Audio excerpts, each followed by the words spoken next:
أعوذ بالله من الشيطان الرجيم. يا أيها الذين آمنوا اتقوا الله حق تقاته ولا تموتن إلا وأنتم مسلمون واعتصموا بحبل الله جميعا ولا تفرقوا واذكروا نعمة الله عليكم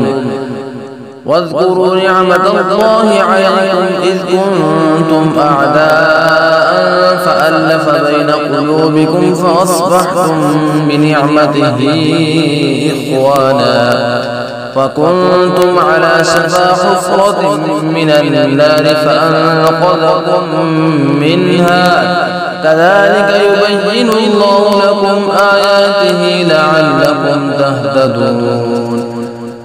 ولتكن منكم أمة يدعون إلى الخير ويأمرون بالمعروف وينهون عن المنكر وأولئك هم المفلحون.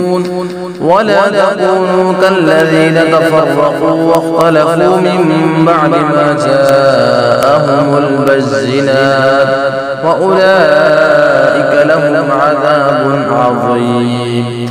يوم تبيض وجوه وتسود وجوه فأما الذين اسودت وجوههم أكفرتم بعد إيمانكم فذوقوا العذاب بما كنتم تكفرون.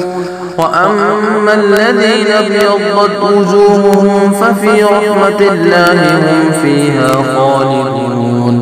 تلك آيات الله نتلوها عليك بالحق وما الله يريد ظلما للعالمين.